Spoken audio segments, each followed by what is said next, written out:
성 어거스틴의 고백론 제8권 4장 빅토리아 누스의 회심의 의미를 생각함. 주님, 어서 우리에게 역사하시고 감동시키시고 부르셔서 우리 속에 불을 붙이시고 이끄시고 활활 타오르게 하시고 주님이 우리에게 향기로운 분이 되게 하셔서 우리로 하여금 주님을 사랑하여 주님께로 달려가게 해 주십시오.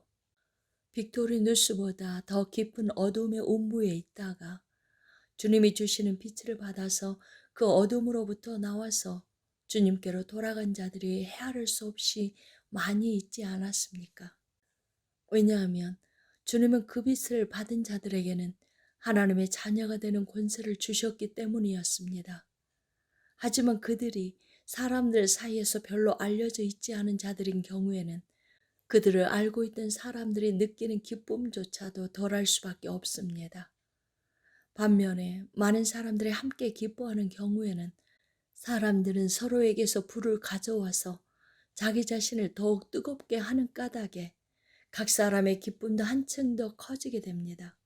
게다가 사람들 사이에서 잘 알려져 있는 자들은 많은 사람들에게 영향을 미쳐서 구원을 향하여 나아가게 하고 스스로 앞장을 서서 많은 사람들을 이끌어 자기를 따라 구원의 길로 가게 합니다.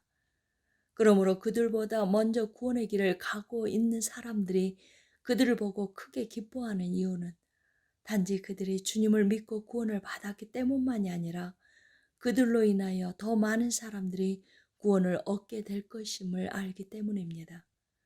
하지만 주님의 장막에서는 부자가 가난한 자보다 더 환영을 받거나 귀족이 천민보다 더 대우를 받는 일이 있어서는 절대로 안 되는데 세상의 약한 것들을 택하사 강한 것들을 부끄럽게 하려 하시며 세상의 천한 것들과 멸시받는 것들과 없는 것들을 택하사 있는 것들을 폐하려 하시는 것이 주님의 뜻이기 때문입니다.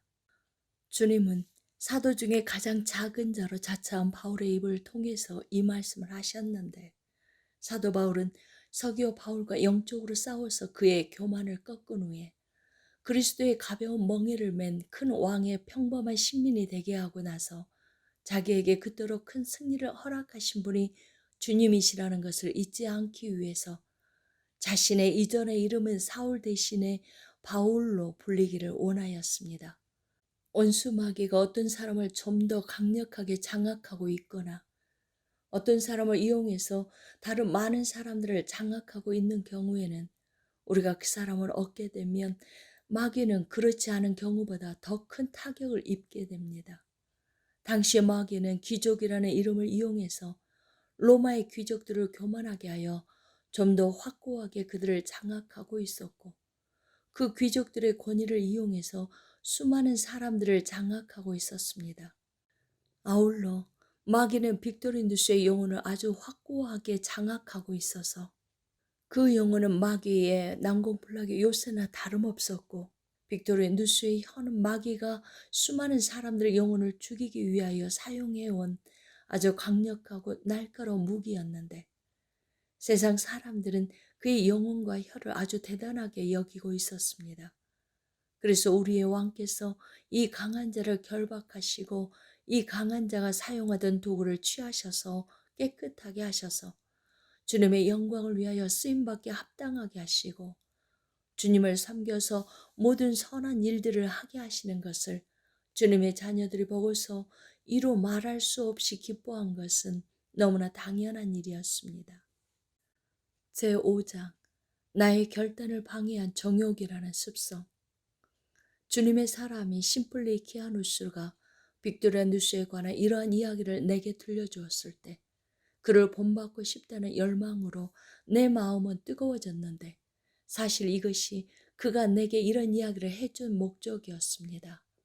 그는 계속해서 한 가지 일화를 내게 더 들려주었는데 그것은 율리아누스 황제 때의 그리스도 교인들이 문법과 수사학을 가르치는 것을 금지하는 법이 제정되자 빅토리누스는 그 법을 지키기 위하여 말 못하는 젖먹이까지도 유창하게 말할 수 있게 해주는 주님의 말씀을 떠나기보다는 사람의 말을 가르치는 학교를 떠나는 쪽을 택했다고 합니다. 나는 그가 그렇게 해서 모든 것을 훌훌 벗어버리고 오직 주님께만 헌신할 수 있는 기회를 얻게 된 것이라는 생각이 들었기 때문에 내게는 그런 그가 용감했다기보다는 행복해 보였습니다.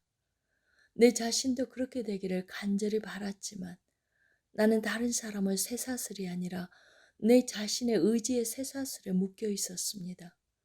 원수 마귀가 내 의지를 장악해서 나를 묶는 쇠사슬을 만들어냈고 그 쇠사슬로 나를 꽁꽁 묶어버렸습니다.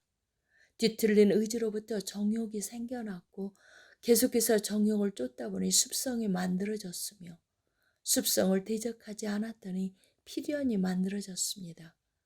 이 하나하나의 쇠고리들이 서로 연결되어 하나의 쇠사슬을 형성하였기 때문에 나는 이것을 쇠사슬이라고 부른 것인데 나는 이 쇠사슬에 꽁꽁 묶여서 꼼짝없이 노예가 되어버리고 말았습니다.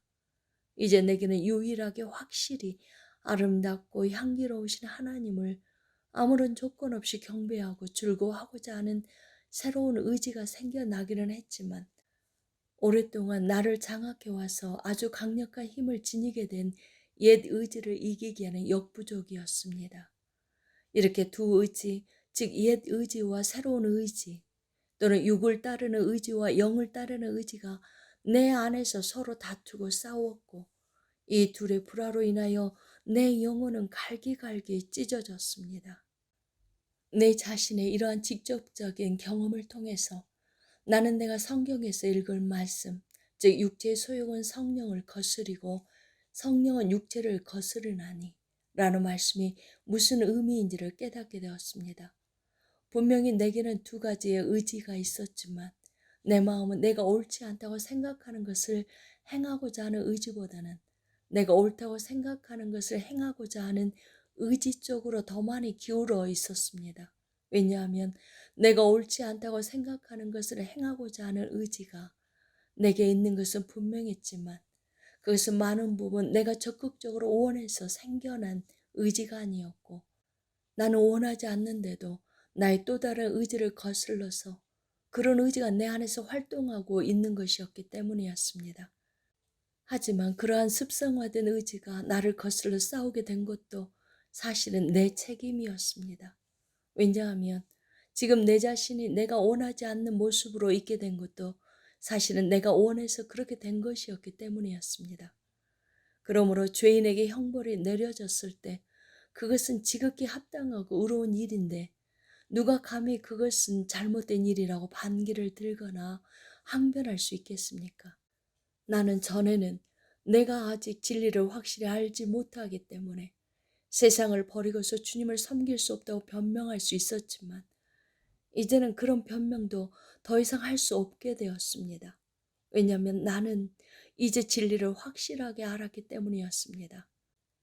하지만 나는 여전히 땅에 묶여 있어서 어떤 것들이 나를 얽어매어서 주님께 나아가지 못하게 하지는 않을지를 두려워하는 것이 마땅하였는데도 도리어 나를 얽어매어서 주님께 나아가지 못하게 하는 것들이 제거되어서 내가 그런 것들로부터 노여나게 되지는 않을지를 두려워하였습니다.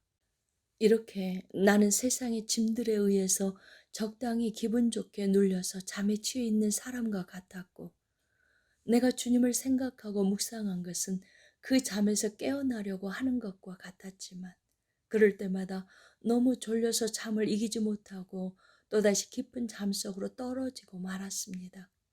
사람들은 누구나 잠자는 것보다는 깨어있는 것이 더 낫다는 것을 알고 있고 이것은 지극히 옳은 판단이기 때문에 자기가 영원토록 깨지 않고 잠만 자는 것을 원하는 사람은 아무도 없습니다. 하지만 대부분의 사람들은 온몸이 피곤하여 만사가 귀찮을 때에는 일어나야 할 시간이 되었고 더 이상 자서는 안 된다는 것을 뻔히 알면서도 잠을 떨쳐내지 못하고 계속해서 잠을 청하게 됩니다. 마찬가지로 내게도 내 자신을 나의 정욕에 내어주기보다는 주님의 사랑에 내어드리는 것이 더 낫고 그렇게 해야 한다는 분명한 확신이 있었고 실제로 주님의 사랑은 내게 만족을 주고 나를 승복시켰지만 나의 정욕은 내게 쾌락을 제공해 주어서 나를 쇠사슬로 묶어버렸습니다. 그래서 주님은 잠자는 자여 깨어서 죽은 자들 가운데서 일어나라. 그리스도께서 너를 비추이시리라 라고 말씀하시며 나를 부르셨지만 나는 그 부르심에 응답할 수 없었습니다. 주님은 주께서 하신 말씀들이 다 참되다는 것을 도처에서 보여주셨지만 나는 주님의 말씀들이 진리라는 것을 확신하면서도 아무런 응답도 하지 못하고 단지 잠에 취해서 잠꼬대처럼 잠깐만, 제발 잠깐만, 조금만 더 라는 말만을 되풀이하였습니다. 하지만 잠깐만은 결코 잠깐이 아니었고 조금만 더는 조금으로 끝난 것이 아니라 길게 이어졌습니다. 내가 내 속사람으로는 하나님의 법을 즐거워하는 것은 별 소용이 없었고 나는 내 지체 속에서 한 다른 법이 내 마음의 법과 싸워 내 지체 속에 있는 죄의 법으로 나를 사로잡는 것을 지켜볼 수밖에 없었습니다.